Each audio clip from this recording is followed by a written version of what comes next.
વિદ્યાર્થી મિત્રો, હું છું પીએમ સર. વિદ્યાર્થી મિત્રો, આપણે જે ઓડિટિંગ એન્ડ કોર્પોરેટ ગવર્નન્સનું પેપર આપી દીધું હતું કે શનિવારે જે આપણે એટલે કે મીન્સ કે શુક્રવારે જે આપણે વિડીયો અપલોડ કર્યો હતો અને આ શનિવારે જે તમારે પેપર હતું તો એ પેપર જેને ઘણા બધા વિદ્યાર્થીઓ ખુશ થઈ ગયા હશે, કારણ કે 100% પેપર આપણા આઈએમપી માંથી જ હતું. અને વિદ્યાર્થી મિત્રો મૂંઝાતા નહીં, કારણ કે બાકીના બધા પેપર પણ આપણા આઈએમપી માંથી જ પૂછાવાના છે. અને વિદ્યાર્થી મિત્રો, વિડીયોને તમારે અંત સુધી જોવાનો છે. જો તમે ચોક્કસ આ વિડીયોને સંપૂર્ણ રીતે જોશો તો આ વિડીયોમાંથી તમને 100% ફાયદો થશે. અને વિદ્યાર્થી મિત્રો, ઓડિટિંગ એન્ડ કોર્પોરેટ ગવર્નન્સના પેપર હતા, એમાં આપણા જે આઈએમપી જે પીડીએફ મૂકેલી હતી એ પીડીએફમાં ક્વેશ્ચન નંબર 2, 3, 4, 5, 7 પછી 11, 30, 40 અને 60 ટોટલ આ જે મેં ક્વેશ્ચન બોલેલા છે એ આપણી જ પીડીએફના દરેક ક્વેશ્ચન છે એ તમારા જે ઓડિટિંગ એન્ડ કોર્પોરેટ ગવર્નન્સનું પેપર હતું એમાં પૂછાઈ ગયેલા છે. તો વિદ્યાર્થી મિત્રો, હવે આપણે નવા વિડીયોની ટોપિક આપણે ચર્ચા વિચારણા કરી. જે તમારે હવે પેપર છે તો એના વિશે એફએમ, તો એફએમ ટૂંકમાં કહેવાય છે વિદ્યાર્થી મિત્રો. તો એના માટેનું જે આ જે બીકોમ સેમસેક સૌરાષ્ટ્ર યુનિવર્સિટીનું ફાઇનાન્શિયલ મેનેજમેન્ટનું પેપર છે એના આપણે મોસ્ટ આઈએમપી ક્વેશ્ચન તમારી સમક્ષ રજૂઆત કરું છું. અને વિદ્યાર્થી મિત્રો, જે વિદ્યાર્થી મિત્રો આપણી ચેનલ ઉપર ફર્સ્ટ ટાઈમ આવેલા હોય છે તો એવા વિદ્યાર્થી મિત્રોને હું ખાસ નમ્ર વિનંતી કરું છું કે આ ચેનલ વિશે જો તમને કશી ખબર ન હોય અને સૌરાષ્ટ્ર યુનિવર્સિટીના વિદ્યાર્થીઓ માટે આ આઈએમપી પ્રશ્ન આ ચેનલ ઉપર મુકાય છે. અને કોમર્સને લગતા 11-12 ધોરણને લગતા પણ વિડીયો છે એ ટૂંક સમયમાં આ ચેનલ પર તમને જોવા મળશે. જો તમારા કોઈ નાના ભાઈ બહેન હોય છે તો એને પણ તમારા 11 અને 12 કોમર્સમાં અગત્યના પ્રશ્ન જોતા હોય તો એ આપણી ચેનલ ઉપર કોમેન્ટ કરશે તો એને સંપૂર્ણ રીતે આઈએમપી પ્રશ્નો મળી રહેશે. અને નીચે તમને એક વ્હાઇટ કલરનું બટન આપેલું હશે, તે તમે જો દબાવેલું ન હોય તો એ તમે દબાઈને અમારી સાથે જોડાઈ શકો છો, જેથી કરીને યુનિવર્સિટીના આઈએમપી પ્રશ્ન તમને નોટિફિકેશન મળતી રહેશે. તો હવે આપણે આ વિડીયોની શરૂઆત કરીએ છીએ. અને વિદ્યાર્થી મિત્રો, ગુડ ન્યૂઝ એ છે કે આપણે દર વખતે આઈએમપી પ્રશ્ન છે એક્ઝામના આગલે દિવસે મૂકીએ છીએ, એમાંથી 100% તમારે પૂછાય છે. તો હવે આપણે વિડીયોની શરૂઆત કરીએ છીએ. તો question number 1, give the meaning and definition of working capital, explain its characteristics, importance and types. કાર્યશીલ મૂડીનો અર્થ અને વ્યાખ્યા આપી કાર્યશીલ મૂડીના લક્ષણો અને મહત્વના પ્રકાર જણાવો. તો વિદ્યાર્થી મિત્રો, પહેલો જ ક્વેશ્ચન છે જે તમારી એક્ઝામમાં આવી શકે છે. સૌરાષ્ટ્ર યુનિવર્સિટીનું જે પેપર છે એફએમનું, એમાં પહેલો જ ક્વેશ્ચન વેરી મોસ્ટ એમપી રહેશે. ત્યાર પછી question number 2, state the types of working capital and explain the determining factor of working capital. કાર્યશીલ મૂડીના પ્રકાર જણાવી કાર્યશીલ મૂડીના નક્કી કરતા પરિબળો સમજાવો. તો ક્વેશ્ચન નંબર 2 પણ ઇમ્પોર્ટન્ટ છે, પણ ક્વેશ્ચન નંબર 1 ડેફિનેટલી હું તમને કહું છું, શ્યોરિટીથી કહું છું કે ક્વેશ્ચન નંબર 1 આવતીકાલના પેપરમાં આવી શકે છે.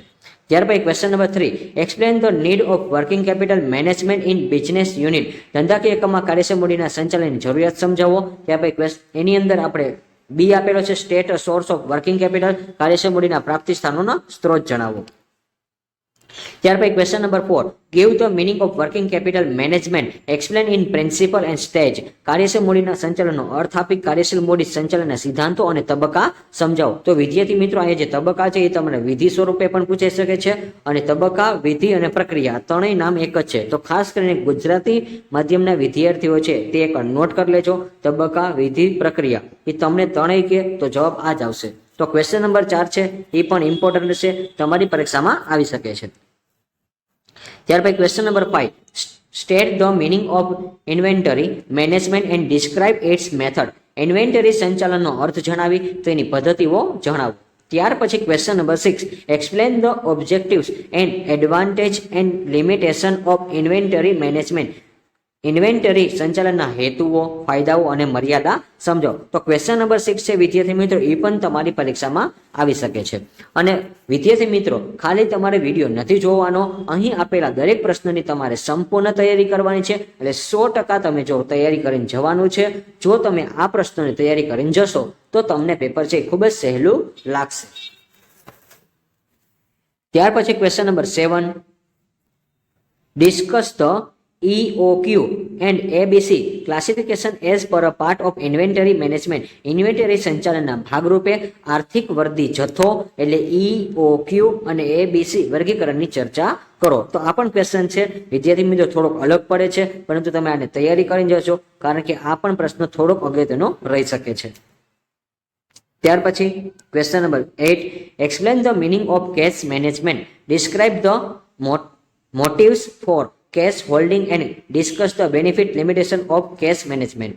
રોકડ સંચાલનનો અર્થ સમજાવી, રોકડ રાખવાના હેતુઓ વર્ણવો અને રોકડ સંચાલન લાભો અને મર્યાદા સમજાવો. તો ક્વેશ્ચન નંબર 8 છે વેરી મોસ્ટ ટાઈમ રહેશે વિદ્યાર્થી મિત્રો. ત્યાર પછી question number 9, stage of function of cash management, રોકડ સંચાલનના કાર્ય સમજાવો અથવા જણાવો.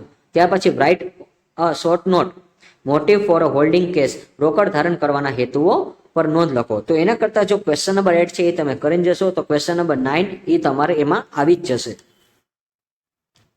ત્યાર પછી question number 10, give the meaning of cash budget, explain the its advantage and limitation, રોકડ અંદાજપત્રનો અર્થ આપી રોકડ અંદાજપત્રના ફાયદા અને મર્યાદા જણાવો. ત્યાર પછી question number 11, give the meaning of cash budget, explain the factor affecting to the cash flow, રોકડ અંદાજપત્રનો અર્થ આપી રોકડ પ્રવાહને અસર કરતા પરિબળો સમજાવો. તો ક્વેશ્ચન નંબર 11 છે એ પણ મોસ્ટ આઈએમપી રહેશે. ત્યાર પછી question number 12, explain the forecasting of receivable and credit policy, લેણાનું પૂર્વાનુમાન અને શાખ નીતિ એ તમારે સમજાવવાના રહેશે. ત્યાર પછી question number 30, state the meaning of receivable management, describe the objective of maintaining receivable and the factor affecting the size level receivable, લેણા સંચાલનનો અર્થ જણાવી લેણા જાણવાના હેતુઓ અને લેણાની રકમને અસર કરતા પરિબળો તમારે વર્ણવવાના છે. તો ક્વેશ્ચન નંબર 30 છે એ પણ મોસ્ટ આઈએમપી રહેશે. ત્યારબાદ question number 40, give the difference between liberal credit and policy, strict credit policy, તફાવત તમારે આપવાનો છે. તો વિદ્યાર્થી મિત્રો આ આખી પીડીએફ માંથી એક જ તફાવત આવે છે અને આ તફાવત તમારે અચૂકપણે કરીને જવાનું છે. ઉદાર શાક નીતિ અને કડક શાક નીતિ આ તમે એકવાર કરીને જશો તો ખૂબ જ અગત્યના પ્રશ્ન છે. તો વિદ્યાર્થી મિત્રો મેં અહીં ઓછામાં ઓછા તમને 14 પ્રશ્નની પ્રેક્ટિસ કરવાની છે. જો તમે આ પ્રશ્નની પ્રેક્ટિસ કરીને જશો તો તમને સારા માર્ક કવર થઈ શકશે. અને વિદ્યાર્થી મિત્રો વિડીયો તમે ફરી એકવાર રિવાઇઝ કરજો, કારણ કે અમુક ક્વેશ્ચન છે હું એકવાર બોલી ગયો છું કે કયા ક્વેશ્ચન આઈએમપી છે. તો ટોટલ મેં માંથી 8 ક્વેશ્ચન આઈએમપી આપેલા છે, 14 માંથી પણ મેં 8 આઈએમપી બોલેલો છું. તો એકવાર તમારે ખાસ રિવાઇઝ કરી લેવાનું કે હું કયા વિડીયો છે એમાંથી હું કયા ક્વેશ્ચન વારંવાર ભાર આપું છું કે આવતીકાલના પેપરમાં આવી શકે છે. અને જો આ વિષય છે ખૂબ જ સહેલો છે અને પરંતુ તમે તેને વાંચ્યા વગર જવાના છો તો એના લીધે તમને ઘણું બધું નથી આવડતું, તો એવું લોસ ન કરો. અને હા, મેં જે કીધું છે એ પ્રમાણે તમે કરી દેશો તો ડેફિનેટલી તમને આવડી જશે. અને 1 એપ્રિલ તારીખનું જે તમારા હાથમાં પેપર આવશે એ તમને ખૂબ જ ઇઝી લાગવાનું છે.